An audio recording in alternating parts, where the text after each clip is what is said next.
ডিসেম্বরের আগেই জাতীয় নির্বাচন হতে পারে জানালেন ডক্টর ইউনূস। রোহিঙ্গাদের জন্য ইইউ এর ৬৮ মিলিয়ন ইউরো সহায়তা ঘোষণা। সরকারের সদিচ্ছা থাকলে ডিসেম্বরের আগেই জাতীয় নির্বাচন সম্ভব, মন্তব্য আমির খসরুর। দেশের কল্যাণে দ্রুত ভোট আয়োজনের তাগিদ।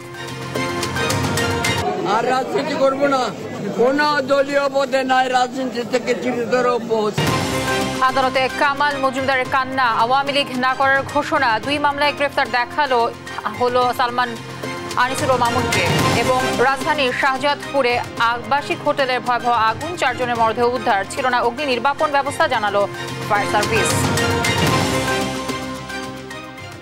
দর্শক, আমন্ত্রণ সংবাদ রাতে। শুনছিলেন সংবাদ শিরোনামগুলো। আপনাদের সঙ্গে রয়েছে আমি তানসিয়া যুথি। চলতি বছর ডিসেম্বরের আগেই জাতীয় নির্বাচন হতে পারে বলে জানিয়েছেন প্রধান উপদেষ্টা ডক্টর মোহাম্মদ ইউনূস। দুপুরে নিজ কার্যালয়ে EU commissioner for equality and crisis management Hadja লাহবিবের সঙ্গে বৈঠকে এ কথা জানান তিনি। এ সময় ইইউ কমিশনার জানান, রোহিঙ্গা শরণার্থীদের সহায়তায় ৬৮ মিলিয়ন ইউরো দেবে ইইউ। এদিকে প্রধান উপদেষ্টার সঙ্গে বৈঠকের পর হাফজা লাহবিব বিকেলে মন্ত্রণালয়ে পররাষ্ট্র উপদেষ্টার সঙ্গে বৈঠক করেন। ত্রাণ সহায়তা ছাড়া রোহিঙ্গা প্রত্যাবাসনে ইইউ কোনো উদ্যোগ নিচ্ছে কিনা জানতে চাইলে তিনি বলেন, কূটনৈতিক আলোচনা, অর্থনৈতিক নিষেধাজ্ঞা সহ মিয়ানমারের উপর সর্বোচ্চ চাপ দিয়ে রোহিঙ্গা প্রত্যাবাসনে বাংলাদেশের পাশে আছে EU. We are supporting Bangladesh with all our means, and we are using all tools. It means diplomacy, it means sanctions against Myanmar, it means pressure, also economic pressure, and support for the hosting communities here in Bangladesh and in the region. পালিয়ে যাওয়া একটি দল দেশকে অস্থিতিশীল করার সর্বাত্মক চেষ্টা করছে বলে মন্তব্য করেছেন প্রধান উপদেষ্টা অধ্যাপক মোহাম্মদ ইউনূস। বিভিন্ন রাজনৈতিক দলের মধ্যে মতপার্থক্য থাকলেও ঐক্য বিনষ্ট হয়নি বলেও দাবি তার। বিবিসি বাংলাকে দেওয়া সাক্ষাৎকারে দেশের আইন শৃঙ্খলা পরিস্থিতি, সংস্কার ও নির্বাচন, ছাত্রনেতাদের নতুন দল গঠন সহ রাজনৈতিক ঘটনা প্রবাহ ও ভারত বাংলাদেশ সম্পর্ক নিয়ে কথা বলেন প্রধান উপদেষ্টা। বিস্তারিত থাকছে মোহাম্মদ সাকিবের রিপোর্টে। আপনাকে অনেক ধন্যবাদ বিবিসি বাংলাদেশ। অন্তর্বর্তী সরকারের প্রায় 7 মাসে আইন শৃঙ্খলা পরিস্থিতি, সংস্কার ও নির্বাচন, ছাত্রনেতাদের নতুন দল গঠন সহ রাজনৈতিক ঘটনার প্রবাহ নিয়ে বিবিসি বাংলার সঙ্গে খোলামেলা কথা বলেছেন প্রধান উপদেষ্টা ডক্টর মোহাম্মদ ইউনূস। পার হয়ে গেছে। সাক্ষাৎকারে তিনি বলেন, অন্তর্বর্তী সরকারের উপর দেশের মানুষের পাশাপাশি সারা বিশ্বের আস্থা রয়েছে। আমার মনে হয় দেশের মানুষের আস্থা আমাদের উপরে আছে, বিপুল পরিমাণে আছে। সারা দুনিয়ার আমরা আস্থা স্থাপন করতে পেরেছি, এটা কেউ প্রশ্ন করতে পারবে না যে না আপনি অমুক দেশের আস্থা অর্জন করতে পারেন নাই। যে দেশে বলুন তারা আমাদের উপর আস্থা স্থাপন করেছে, শুধু আস্থা স্থাপন করেছে না, বিপুলভাবে করেছে। তারা বলছে আমরা অতীতে যা করি না তার চাইতে বেশি করবো। আইন শৃঙ্খলা পরিস্থিতির অবনতি নিয়ে প্রশ্নের জবাবে প্রধান উপদেষ্টা বলেন, অপরাধের পরিমাণ মোটেও বাড়েনি। যে কোনো অপরাধের পরিমাণ মোটেই বাড়েনি, আমি যদি আগের মতোই হয়েছে। মামলা করতে গিয়ে হয়রানি হয়, বরাবরই বাংলাদেশের যে ঐতিহ্য, পুলিশ থানাতে গেলে যে সমস্ত হয়রানি হয় সেটা থেকে বাঁচার জন্য এখন অনলাইন করেন, সে অনলাইনের ব্যবস্থা। রাজনৈতিক দল গঠনে সরকারের পক্ষ থেকে সহায়তার অভিযোগ নাকচ করে দেন ডক্টর মোহাম্মদ ইউনূস। সরকার কোনো সহায়তা করে না। 3 জন ছাত্র প্রতিনিধি ছিল সরকারের ভেতরে, যিনি রাজনীতি মনস্থির করেছেন তিনি সরকার থেকে ইস্তফা দিয়ে চলে গেছেন। উনি প্রাইভেট সিটিজেন হিসেবে রাজনীতি করবেন, এর কার বাধা দেওয়ার কি আছে? দেশের স্বাধীনতা সার্বভৌমত্ব বিপন্ন হওয়ার কোনো আশঙ্কা আছে কিনা এমন প্রশ্নের জবাবে তিনি বলেন, পলাতক একটি দল দেশকে অস্থিতিশীল করার সর্বাত্মক চেষ্টা করছে। পলাতক দল দেশ ছেড়ে চলে গেছে, তাদের নেতৃত্ব চলে গেছে, তারা সর্বাত্মক চেষ্টা করছে এটাকে আনসেটল করার জন্য। এটা তো সবসময় থ্রেট আছে, প্রতিক্ষণেই আছে, প্রতি জায়গাতেই আছে, কাজে এটা তো সবসময় থাকবে। আওয়ামী লীগের নির্বাচনে অংশগ্রহণ নিয়ে প্রধান উপদেষ্টা বলেন, সবার প্রাপ্য অধিকার নিশ্চিত করা হবে, তবে অন্যায়ের শাস্তি পেতেই হবে। যে মত দল করবে তো বটে, সবকিছু করবে, কারো কোনো এই দেশ থেকে কেড়ে নেওয়ার, এদের তার অধিকার কেড়ে নেওয়ার কোনো উপায় নাই। কিন্তু যে অন্যায় করেছে, যার বিচার হওয়া উচিত তার বিচার হতে হবে। বাংলাদেশ ভারতের সম্পর্ক নিয়ে প্রধান উপদেষ্টা বলেন, অপপ্রচারের কারণে দেশটির সঙ্গে ভুল বোঝাবুঝি অবসানের চেষ্টা চলছে। বাংলাদেশ ভারতের সম্পর্ক ভালো না থেকে উপায় নেই। আমাদের সম্পর্ক এত ঘনিষ্ঠ, আমাদের পরস্পরের উপর নির্ভরশীলতা এত বেশি, তবে মাঝখানে কিছু কিছু দ্বন্দ্ব দেখা দিয়েছে, আমি হচ্ছে মেঘ দেখা দিয়েছে। এই মেঘগুলো মোটামুটি এসছে অপপ্রচার থেকে। এই অপপ্রচারের ফলে আমাদের সঙ্গে একটা ভুল বোঝাবুঝি হয়ে গেছে।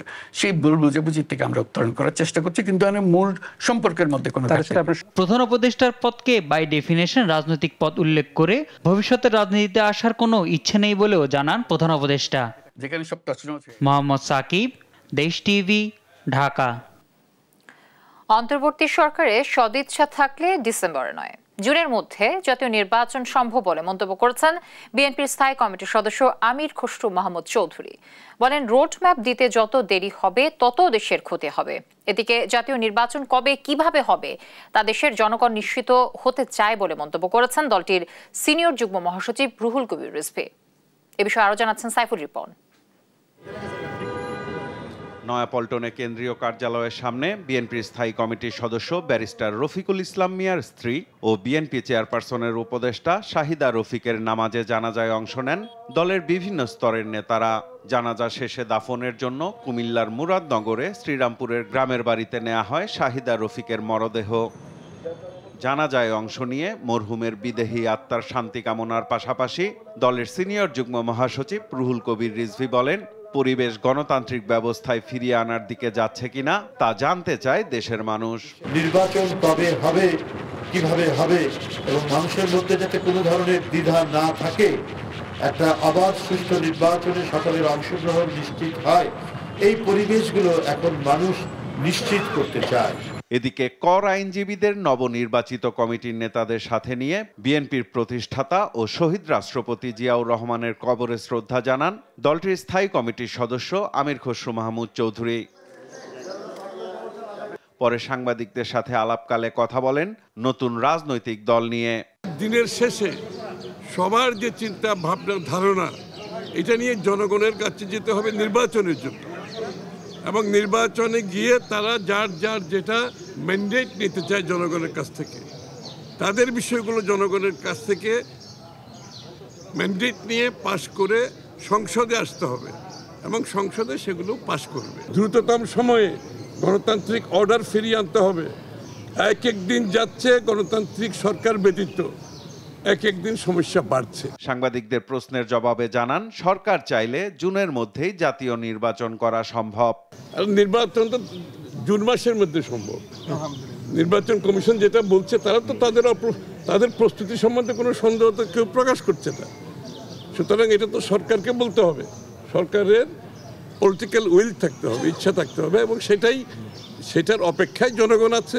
গণতান্ত্রিক ব্যবস্থার অনিশ্চয়তার কারণে ভেতরে বাইরে বাংলাদেশের অংশীজনরা বিভিন্ন বিষয়ে স্বল্প মধ্যম ও দীর্ঘমেয়াদে তাদের সিদ্ধান্ত নিতে পারছে না বলেও মন্তব্য করেন আমির খসরু মাহমুদ চৌধুরী।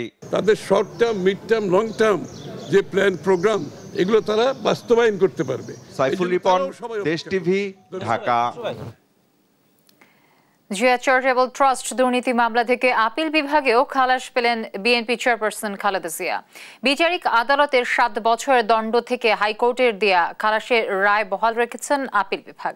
আইনজীবীরা জানান, খালেদা জিয়ার মামলার ফাইল যেই পেয়েছে সেই পুরস্কৃত হয়েছে। আর দুদকের আইনজীবী জানান, ক্ষমতার অপব্যবহার হয়েছে তা প্রমাণ করতে পারেনি দুদক। সাবরিনা মজুমদার রিপোর্টে বিস্তারিত। জিয়া চ্যারিটেবল ট্রাস্ট দুর্নীতি মামলায় 2018 সালের 29 অক্টোবর 7 বছরের সাজা হয় বিএনপি চেয়ারপারসন বেগম খালেদা জিয়ার। পরের বছর 30 এপ্রিল খালেদা জিয়ার করা আপিল শুনানির দিন ধার্য হলেও তখন আর শুনানি হয়নি। পরে 5ই আগস্ট দেশের প্রেক্ষাপট পরিবর্তনের পর একে একে সব মামলা থেকে মুক্তি পেয়েছেন বিএনপি নেত্রী। এরই প্রেক্ষিতে এই মামলায় গত 27 নভেম্বর হাইকোর্ট থেকে খালাস পান খালেদা জিয়া। কিন্তু এর পরে ওই রায়ের বিরুদ্ধে আপিল করেন দুদক ও রাষ্ট্রপক্ষ। সোমবার এই আপিল খারিজ করে দিয়েছেন আপিল বিভাগ। তৎকালীন প্রধানমন্ত্রী হিসেবে খালেদা জিয়া ক্ষমতার অপব্যবহার করে অন্যায়ভাবে লাভবান হয়েছেন এমন কোনো প্রমাণ পাওয়া যায়নি বলে জানান দুদকের আইনজীবী Asif Hasan. Honourable high court division সমস্ত সাক্ষী প্রমাণ বিশ্লেষণ করে আপিলটি মঞ্জুর করেছিলেন এবং সেখানে আপিলে তিনি রায়ে পরিষ্কার করে বলেছেন যে এই মামলাটি ভয়েড ইস্যু, এটি দুদকের কোনো এখতিয়ার ছিল না, এটা দুদকের কোনো এখতিয়ারের মধ্যে পড়ে না, অথবা কোনো অপরাধ এই মামলায় সংগঠিত হয় নাই। এদিকে খালেদা জিয়ার আইনজীবীরা জানান, খালেদা জিয়ার মামলার ফাইলে যে বিচারক হাত দিয়েছেন তারাই পুরস্কারপ্রাপ্ত হয়েছেন। যে মুহূর্তে আপনি দান করবেন ট্রাস্ট সম্পত্তি, ট্রাস্ট যদি কোনো মিসইউজ আসে ট্রাস্টের অনুযায়ী মামলা হবে, বিচারক ট্রাস্টের জন্য দুদকে মামলা দেওয়া হবে না। জিয়া পরিবারের বিরুদ্ধে যে সমস্ত মামলা যে জজই হাত দিয়েছেন সেই জজই পুরস্কারপ্রাপ্ত হয়েছেন, সুতরাং এই মামলাগুলো ভিত্তিহীন। বিএনপি নেত্রীর বিরুদ্ধে কুমিল্লার 3টি মামলার মধ্যে একটি হত্যা ও একটি বিস্ফোরক মামলা নিষ্পত্তি হলে দীর্ঘ আইনি লড়াই শেষ হবে তার। সাবরিনা মজুমদার, দেশ টিভি, ঢাকা। আওয়ামী লীগের সাধারণ সদস্য পদসহ সব ধরনের রাজনীতি থেকে সরে দাঁড়ানোর ঘোষণা দিয়েছেন সাবেক প্রতিমন্ত্রী কামাল আহমেদ মজুমদার। সোমবার সকালে কাফরুল থানার হত্যা মামলায় আদালতে তোলা হলে কান্নায় ভেঙে পড়ে এ ঘোষণা দেন তিনি। এ সময় দুটি মামলায় গ্রেফতার দেখানো হয় সাবেক উপদেষ্টা সালমান এফ রহমান, সাবেক আইনমন্ত্রী আনিসুল হক, সাবেক আইজিপি চৌধুরী আব্দুল্লাহ আল মামুন সহ 7 জনকে। আলিমুজ্জামান সাফওয়ানের রিপোর্ট। সোমবার সকালে কড়া নিরাপত্তায় সিএমএম কোর্টে হাজির করা হয় সালমান এফ রহমান, আনিসুল হক, চৌধুরী আব্দুল্লাহ আল মামুন, কামাল আহমেদ মজুমদার, অ্যাডভোকেট কামরুল ইসলাম ও একেএম শহীদুল হককে। এ সময় কাফরুল ও মোহাম্মদপুর থানার আলাদা দুটি হত্যা মামলায় আসামিদের গ্রেপ্তার দেখায় পুলিশ। তোলা হয় চিফ মেট্রোপলিটন ম্যাজিস্ট্রেট পার্থভদ্রের আদালতে। শুনানির এক পর্যায়ে কামাল আহমেদ মজুমদার কথা বলার জন্য হাত তোলেন, পরে বিচারক তাকে অনুমতি দেন। এ সময় কামাল আহমেদ মজুমদার আদালতকে বলেন তিনি আর রাজনীতি করবেন না, আওয়ামী লীগের সদস্যপদ থেকেও অব্যাহতি চান। একদম অব্যাহতি রাজনীতি থেকে আপনারা বলছেন না স্যার, এবং আওয়ামী লীগের সাধারণ সদস্য পদ থেকে অব্যাহতি। আমি কোন দলীয় পদে নাই, কোন দলীয় পদে নাই, রাজনীতি থেকে চিরতরে অব্যাহতি। আর রাজনীতি করবো না, কারাগার থেকে রাজনীতি আর করবো না। এই দেশে রাজনীতি করার কোনো পরিবেশ নাই। আদালতে কামাল আহমেদ মজুমদার কান্নায় ভেঙে পড়েন বলে জানান প্রত্যক্ষদর্শী আইনজীবীরা। এ সময় আদালতের নির্দেশনাও তুলে ধরেন তারা।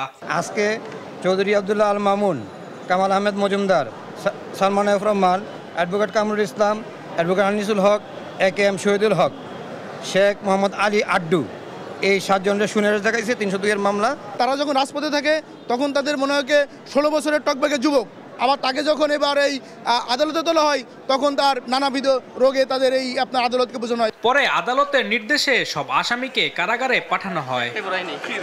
আলিমুজ্জামান সাফওয়ান, দেশ টিভি, ঢাকা।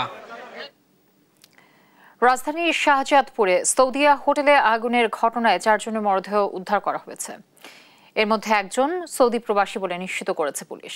ফায়ার সার্ভিস বলছে যে ভবনটিতে অগ্নি নির্বাপন ব্যবস্থা ছিল না, মানা হয়নি রাজুকের বিল্ডিং কোড।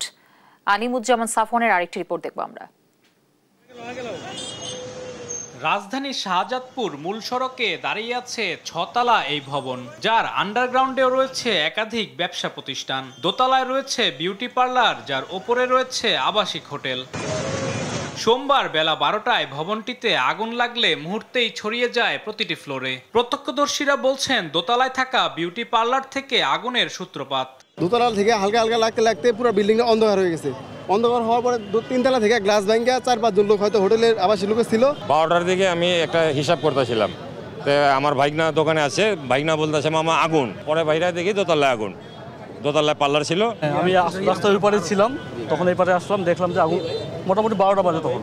তখন আগুনটা এখানে ধরছে 2 তলায়, পার্লার থেকে মনে সম্ভবত আগুনটা উপরে উঠছে। পরে ফায়ার সার্ভিসের 4 ইউনিটের চেষ্টায় আগুন নিয়ন্ত্রণে এলে উদ্ধার করা হয় 4 জনের মরদেহ। ফায়ার সার্ভিসের সহকারী পরিচালক জানান ভবন নির্মাণে অগ্নি নির্বাপন ব্যবস্থা এবং বিল্ডিং কোড মানা হয়নি। 12টা 17 মিনিটের সময় আমরা সংবাদ পাই আগুন লাগছে, সাথে সাথে আমাদের বাড়িদার থেকে 2টা টার্নআউট ঘটনাস্থলে আসে। রাজউকের নিয়ম মাফিক বিল্ডিংটা তৈরি করা হয় না, আর এই বিল্ডিংয়ে কোনো ফায়ার সেফটি প্ল্যানও ছিল না এবং ফায়ার সেফটি ব্যবস্থাও ছিল না, এবং সিঁড়িগুলো ছিল সরু। 3 ফিট থেকে 3 ফিটের মতো একটা সিঁড়ি ছিল, এই সিঁড়িতে উপরে উঠতে ছিল এবং সিঁড়ির পাশে যে জানালাগুলো ছিল জানালাগুলো কাচ দিয়ে বন্ধ করা ছিল। নিহত 4 জনই পুরুষ, তাদের একজন সৌদি প্রবাসী ছিলেন বলে জানায় পুলিশ।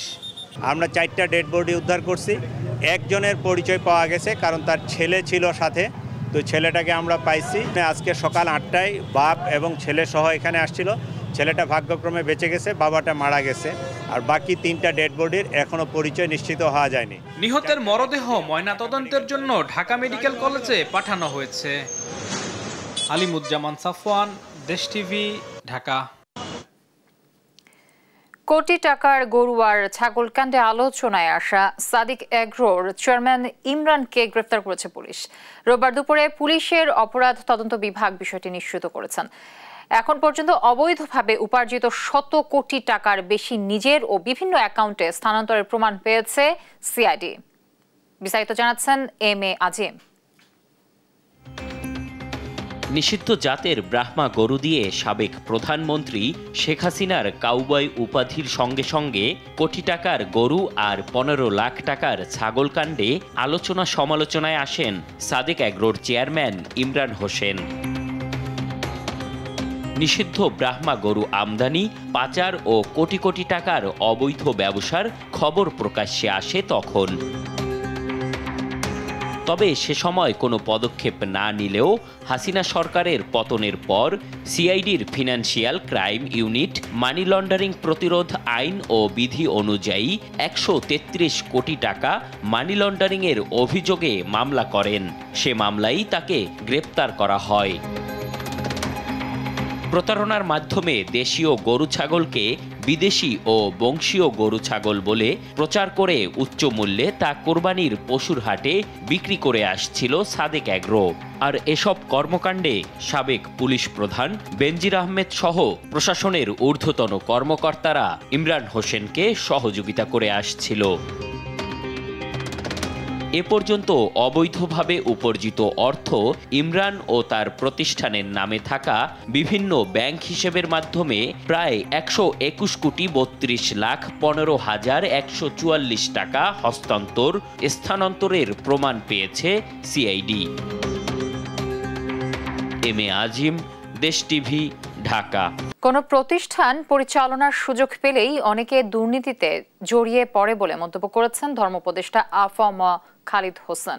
সন্ধ্যায় তুরস্কের দিয়ানাত ফাউন্ডেশনের উদ্যোগে টিএসসি অডিটোরিয়ামে আয়োজিত ইফতার মাহফিলে অংশ নিয়ে মন্তব্য করেন তিনি।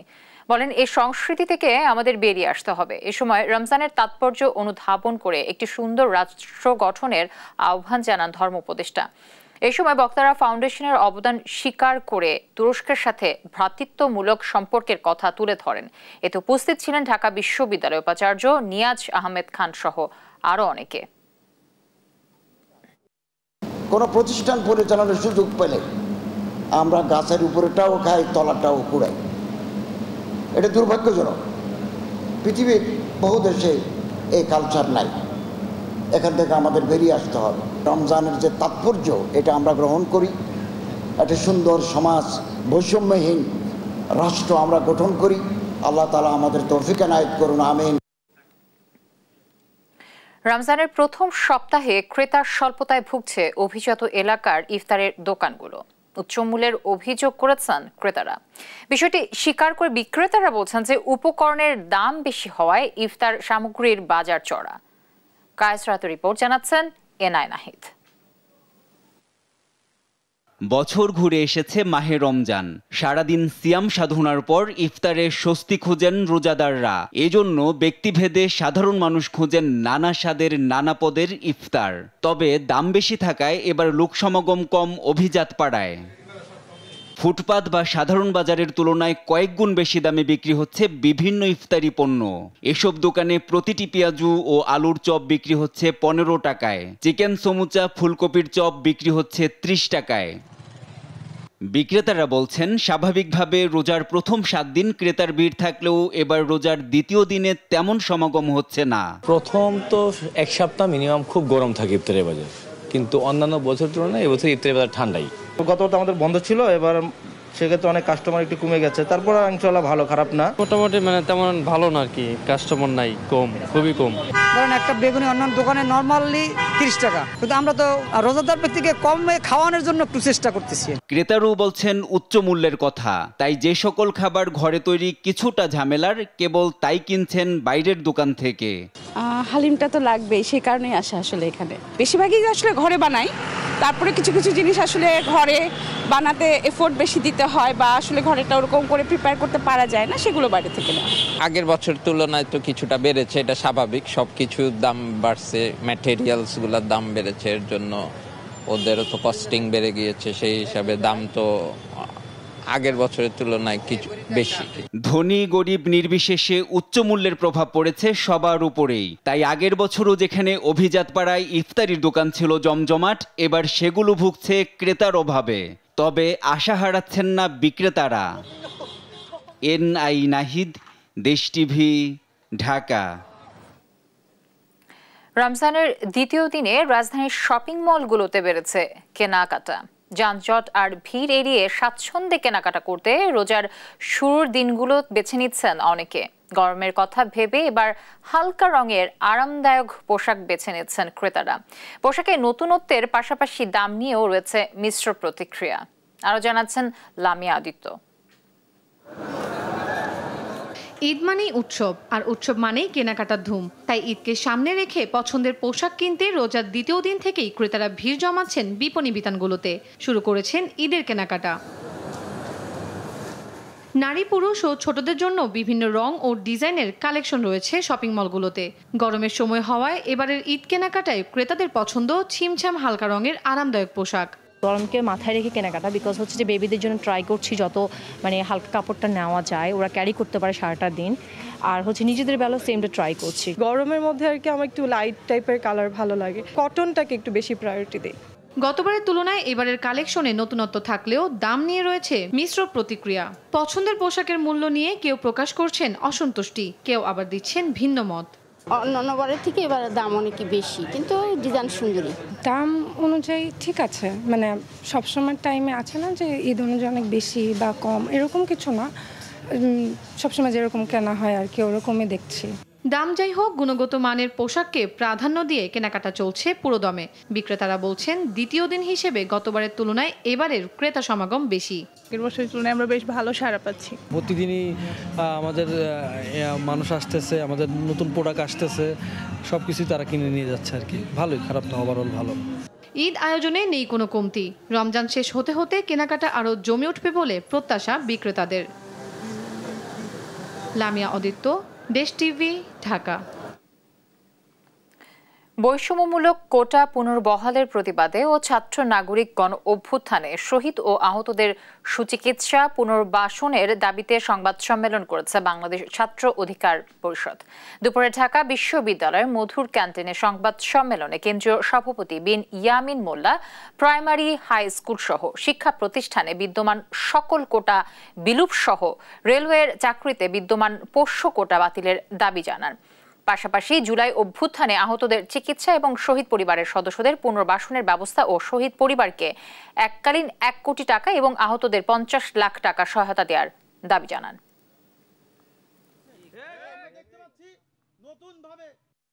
এই জুলাই অভ্যুত্থানের শহীদ এবং আহতদের পরিবারদের কোটাকে সংযুক্ত করা হয়েছে। আমরা মনে করি এটা শহীদদেরকে সম্মানিত করা নয়, বরং এটা তাদেরকে আরও অসম্মানিত করা। এটা করে একটা বৈষম্যমূলক ব্যবস্থা সৃষ্টি করা হবে, তাই আমরা সেটার তীব্র বিরোধিতা করতেছি। নীতিমালা ছাড়া সাজাপ্রাপ্ত কোনো আসামিকে ক্ষমা করার ক্ষমতা কেন অসাংবিধানিক হবে না জানতে চেয়ে রুল জারি করেছেন হাইকোর্ট। পাশাপাশি সাজাপ্রাপ্ত আসামিকে রাষ্ট্রপতির ক্ষমা করার ক্ষমতা সংক্রান্ত নীতিমালা করার নির্দেশ কেন দেয়া হবে না রুলে তাও জানতে চাওয়া হয়েছে। সোমবার বিচারপতি ফারাহ মাহবুব ও বিচারপতি দেবাশিস রায়চৌধুরীর হাইকোর্ট বেঞ্চ এ রুল জারি করেন। এর আগে গেল 20 জানুয়ারি কোনো নীতিমালা ছাড়া সাজাপ্রাপ্ত কোনো আসামিকে ক্ষমা করার ক্ষমতার বৈধতা নিয়ে হাইকোর্টে রিট করা হয়। রিটে রাষ্ট্রপতির ক্ষমা করার ক্ষমতা প্রয়োগে নীতিমালা করার আবেদন জানানো হয়। রিটকারী আইনজীবী ইশরাত হাসান বলেন, বছরের পর বছর রাষ্ট্রপতি ক্ষমা করার ক্ষমতার চূড়ান্ত অপব্যবহার হয়েছে। বিগত সরকারের আমলে সাজাপ্রাপ্ত খুনিদের ক্ষমা করা হয়েছে। এর ফলে সাধারণ জনমনে ন্যায় বিচার পাওয়া নিয়ে শঙ্কা তৈরি হয়েছে। এই পর্যন্ত যাদেরকে ক্ষমা করা হয়েছে তার বেশিরভাগই হত্যা মামলার আসামি। এই যে ক্ষমতার অপব্যবহার, কোনো ধরনের নীতিমালা নেই, এই বিষয়টাকে চ্যালেঞ্জ করে আমি বিগত 20 জানুয়ারি হাইকোর্টে রিট ফাইল করি। রুলে স্পষ্টত বলা হয়েছে রাষ্ট্রপতি কোনো ধরনের নীতিমালা ছাড়া রাষ্ট্রপতির ক্ষমা করার ক্ষমতা কেন অবৈধ হবে না এবং কেন অসাংবিধানিক ঘোষণা করা হবে না।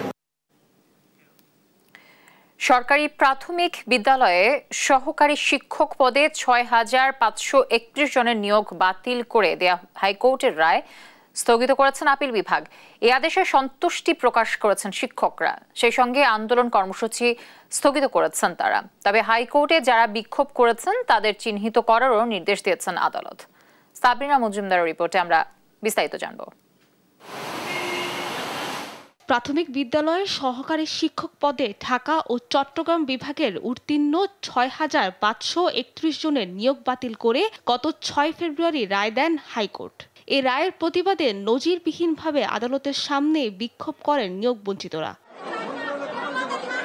নিয়োগ বহালের দাবিতে রাস্তায়ও নামে ভুক্তভোগী শিক্ষকরা। পুলিশের জলকামান, লাঠিচার্জ কোনো কিছুই সে আন্দোলন দমাতে পারেনি। পরে হাইকোর্টের রায়ের বিরুদ্ধে আপিল করে প্রাথমিক শিক্ষা অধিদপ্তর। সোমবার সেই আবেদনের শুনানি শেষে নিয়োগ বাতিল করে দেয়া হাইকোর্টের রায় 1 মাস স্থগিত করেন আপিল বিভাগ। তবে ওই দিন কারা আদালতের দরজায় লাথি মেরেছে তাদের চিহ্নিত করা দরকার বলেও নির্দেশনা দিয়েছেন আদালত। এদের নিয়োগ প্রক্রিয়া হয়েছিল বিগত সরকারের সময়, সুতরাং অতীতে আদালতে যেটা দেখা গেছে অধিকাংশ সময়ে, সব সময় না, যে একটা পার্টিকুলার গভর্নমেন্টের সময় যদি অ্যাপয়েন্টমেন্ট হয়, পরবর্তীতে সেই গভর্নমেন্টটা সেটাকে অ্যাপ্রুভ করে নেয়, বরং তাদের চাকরিগুলো খেয়ে দিয়েছে। কিন্তু আজকে বাংলাদেশে যে এই 5ই আগস্টের শহীদদের রক্তের বিনিময়ে যে ন্যায় বিচার প্রতিষ্ঠা হয়েছে, আদালত যে স্বাধীন, সেটা আপনারা দেখতে পাবেন আজকের রায়ের ভিত্তিতে। যেহেতু হাইকোর্টের রায়ের কার্যকারিতা স্থগিত হয়েছে, সুতরাং তারা চূড়ান্তভাবে উত্তীর্ণ ব্যক্তি, তারা এখন যোগদান করবেন, কারণ যোগদানটাই তাদের বাকি ছিল। এই যোগদান উপলক্ষে ফাইনালি সিলেকশন হওয়ার পরে তারা বিভিন্ন জায়গায় যেখানে কর্মরত ছিল। এই রায়ে সন্তুষ্টি প্রকাশ করেছেন ভুক্তভোগী শিক্ষকরা। আমরাই আগামী ভবিষ্যতে আমরা যে জাতি গড়ার কারিগর সেটা স্পষ্টভাবে প্রমাণ করে আপনাদেরকে দেখা। আদালতের রায়ের পর থেকে আমাদের আর কোনো আন্দোলন কর্মসূচি নেই। আমাদের সকল প্রকার আন্দোলন কর্মসূচি আমরা প্রত্যাহার করে নিয়েছি। গত জুলাইয়ে সরকারি চাকরিতে কোটা পদ্ধতি বাতিল করে রায় দেন দেশের সর্বোচ্চ আদালত। তারই প্রেক্ষিতে কোটায় নিয়োগ পাওয়া সহকারী শিক্ষক পদের এই ৬,৫৩১ জনের নিয়োগ বাতিল করে আদালত। সাবরিনা মজুমদার, দেশ টিভি, ঢাকা। প্রায় 14 কোটি টাকার বেশি অবৈধ সম্পদ অর্জনের অভিযোগে খুলনা 6 আসনের সাবেক সংসদ সদস্য আখতারুজ্জামানের বিরুদ্ধে মামলা করেছে দুদক। সোমবার দুপুরে দুদকের প্রধান কার্যালয়ে সমসাময়িক বিষয় নিয়ে সংবাদ সম্মেলনে এ তথ্য জানান সংস্থাটির মহাপরিচালক আক্তার হোসেন। এদিকে প্রায় 18 কোটি টাকার অবৈধ সম্পদ অর্জন ও ভোগ দখলে রাখার অভিযোগে ঢাকা দক্ষিণ সিটি কর্পোরেশনের সাবেক ওয়ার্ড কাউন্সিলর আকাশ কুমার ভৌমিক ও তার স্ত্রীর বিরুদ্ধে মামলা করেছে সংস্থাটি।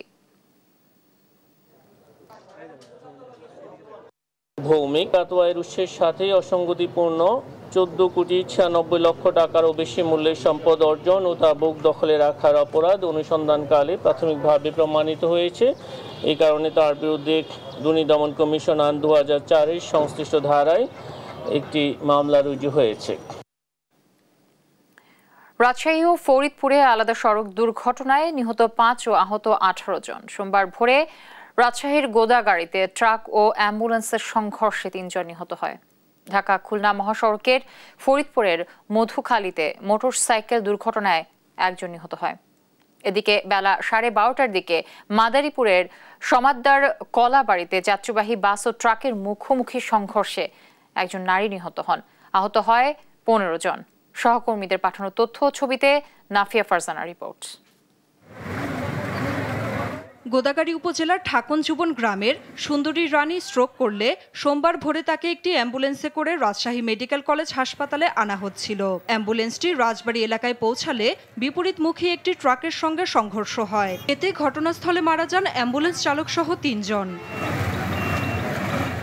আহতদের উদ্ধার করে রাজশাহী মেডিকেল কলেজ হাসপাতালে ভর্তি করে পুলিশ। এই ঘটনার পর ট্রাক চালক পলাতক রয়েছেন।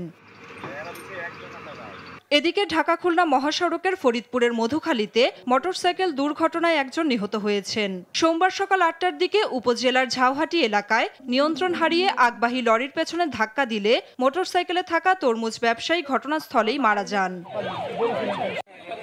সোমবার বেলা 12:30টার দিকে ঢাকা বরিশাল মহাসড়কের মাদারীপুরের সমাদদার কলাবাড়ি এলাকায় যাত্রীবাহী বাস ও ট্রাকের মুখোমুখি সংঘর্ষ হয়। এ সময় বাসটি নিয়ন্ত্রণ হারিয়ে মহাসড়কের পাশে খাদে পড়ে যায়। এতে একজন নারী নিহত হন, আহত হন 15 জন। একজন ভিকটিম আটকে ছিল, এক মহিলা প্রায় 50 বছর বয়স হবে, তাকে আমরা বের করেছি, নিহত অবস্থায় উদ্ধার করেছি।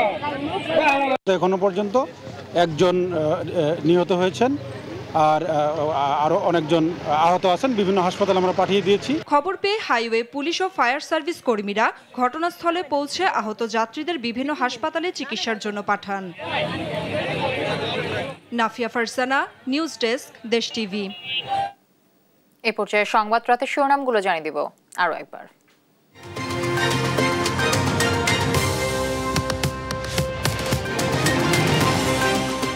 নির্বাচন হতে পারে জানালেন ডক্টর ইউনুস। রোহিঙ্গাদের জন্য ইইউ এর 68 মিলিয়ন ইউরো সহায়তা ঘোষণা। সরকারের সদিচ্ছা থাকলে ডিসেম্বরের আগেই জাতীয় নির্বাচন সম্ভব, মন্তব্য আমির খসরুর। দেশের কল্যাণে দ্রুত ভোট আয়োজনের তাগিদ। আর রাজনীতি করব না, কোন দলীয় পদে নাই, রাজনীতি থেকে চিরতর পৌঁছ। আদালতে কামাল মজুমদারের কান্না, আওয়ামী লীগ না করার ঘোষণা। 2 মামলায় গ্রেফতার দেখানো হলো সালমান, আনিসুল ও মামুনকে। এবং রাজধানীর শাহজাদপুরে আবাসিক হোটেলে ভয়াবহ আগুন, 4 জনের মরদেহ উদ্ধার, ছিল না অগ্নি নির্বাপন ব্যবস্থা, জানালো ফায়ার সার্ভিস। দর্শক, এই ছিল এখনকার সংবাদ রাত। পরে বুলেটিন দেখার আমন্ত্রণ রইল। এছাড়া দেশ টিভির সর্বশেষ সব খবর পেতে ভিজিট করুন www.desh.tv। ফেসবুকে আমাদের সঙ্গে যুক্ত থাকুন দেশ টিভি অথবা দেশ টেলিভিশন পেজে। এছাড়াও সর্বশেষ সব ভিডিও পেতে ইউটিউবে আমাদের হ্যান্ডেল @দেশ টেলিভিশন অথবা @দেশ টিভি নিউজ দেখে সার্চ করুন। ধন্যবাদ সবাইকে সাথে থাকার জন্য।